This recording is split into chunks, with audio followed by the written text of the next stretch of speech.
is it that you guys don't pay taxes? Legally. Legally. You can always do it as a crook, but we don't want you to do that, right, Tom? That's right.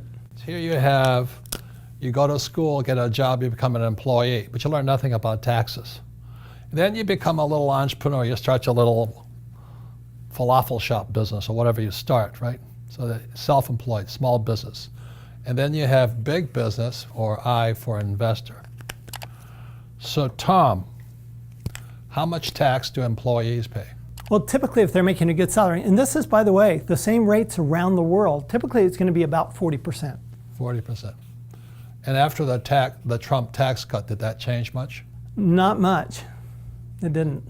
So if you're I'm going to start my own little business, I'm going to, start my little pizza shop or my coffee shop, how much do these guys pay? Well, now it goes up because you're paying both your share of the taxes plus the employer share of the taxes because you've got both sides. So now it goes up as high as 60%. So when you hear a young person, an old guy like me say, I'm going to start my own business, they don't know anything about taxes, do they? No, and in fact, this is the place where people get in trouble because over here, the money's being taken out of your paycheck. But here, you're responsible for your taxes. And so what happens is that you go, let's say you're successful with your pizza shop, right? All of a sudden, tax time comes around, oh no, I've spent all my money and I don't have money to pay the taxes. And people go out of business real fast here. Taxes are your single largest expense. So if you're going to start your own business, you got to be aware of taxes here. Mm-hmm. Now, big business has 500 employees or more, how much do they pay? Typically around the world, about 20%. Now, why is it that big business people pay less than small business? Well, basically, the government wants us to do certain things, and they'll give us incentives if we do them. And what they want out of a big business is they want employment. So they want to create employment because that creates stability in the country. Jobs, right? And so the more jobs you create, actually the more tax benefit you get. Well, look at Amazon right now. They're looking at moving their company. How many tax benefits are they getting? Oh my heavens, they pay very, very little tax. Amazon does, and they pay, you talk about all those different kinds of taxes.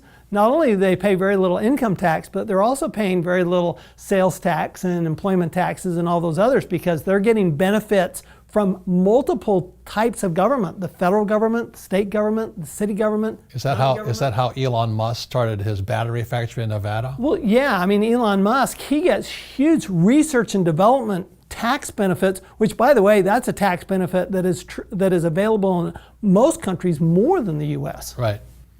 So if you're going to stay small, it's a good place to start, but you're going to really want to come over here eventually. And then the professional investors. See, these guys are passive. These guys invest in stocks, bonds, mutual funds. They save money. They're passive guys. They pay the highest taxes. But how much does a professional investor, like Shark Tank, how much do these guys pay? So they can pay as little as 0%. Right. They can actually completely eliminate their tax. A lot of the people complain that the only people who get tax benefits are the wealthy. And I think it's also because, like you said, it's a series of incentives of what the government wants you to do. Yeah, and that's the mistake. It's not the wealthy. You see a lot of wealthy people here. Let's say I'm a CEO of a company, I'm making $1 million a year, I still pay 40% in tax. And I could be a doctor or a lawyer, and I could make $1 million a year. They're still paying 60% in tax. See, it's not what you do, it's your mindset in the quadrant here. So this is my poor dad, this is my rich dad. So which one do you want to be? The difference between the rich and the poor is how do they use taxes to their benefit? If you look over here, you ask about the big business, well, that's employment, right? But investors, why do professional investors get benefits? Well, because the government wants housing, they want commercial projects built, they want energy done, that's an Elon Musk, right? They want food. They want technology, they want food, agriculture. So all of those things that the government's trying to incentivize people to put their money someplace, they really want them to put it over here. And if you put it over here, these are pretty much consumers. These are consuming the money. And the government, what they really want is they want all the producers over here. Yeah. I had a friend who started off, he never went to school, but I think his grandma gave him 10 chickens, and they were producing 10 eggs a day. And by the time he retired, he was producing 10 million eggs a day. Did he get tax breaks for that? An enormous tax breaks, because every dollar you reinvest in your business, you get a tax break for. Yeah. Remember the McDonald's formula. So the reason I talk about this, McDonald's formula, this is Ray Kroc. If you saw the movie Founder, he says it right in the movie. The purpose of McDonald's business is not hamburgers. Everybody thinks it's hamburgers. McDonald's business is to buy real estate. You see, a hamburger stand produces so much income, it can afford the real estate. With the average guy, graduating from school with their MBA or PhD, they go, well, how come I can't do that? Well, because you're over here. So McDonald's did this here.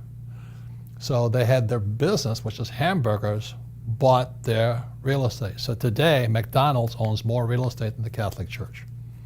Does the Catholic Church get tax breaks too? Enormous tax breaks. They don't pay tax on any of their income. Yeah. So so McDonald's competed with the Catholic Church by just building hamburgers and buying real estate. Any comments on that, Tom? Well, the great thing is you don't have to be huge to do this, right? I mean, you can do it with your startup business, your online business, right? You guys are doing all those online businesses. You could do it from here to here. The tax law is ultimately fair, because you don't have to be huge in order to take advantage. What you do have to have, though, is the financial education, because you have to behave like these people. If you do what these people do, you get the same tax benefits that they get. The challenge that most people have here is that they don't have any financial education.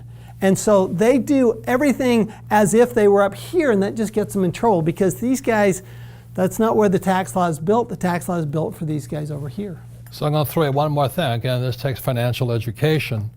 The number one asset I can use is debt. So the reason I like this place here, and get this. So let's say this is the McDonald's hamburger formula here. So I have $1 from my hamburger business plus $5 of debt. So it gives me $6. What does that mean to you, Tom?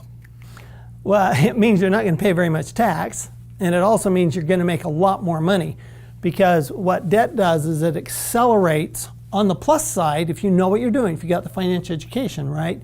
On the plus side, it accelerates both your income, but it also accelerates your tax benefit. Yeah, so this is my formula here. It's the McDonald's formula, except let's say I have Rich Dad Company. I have more than Rich Dad Company, but Kim and I buy real estate with Ken McElroy, and with Tom's guidance, we do all this because we can leverage up with debt, but good debt that we don't have to pay for. These guys have bad debt, like their house, their car payments, student loans, really horrible debt, but there's good debt on this side.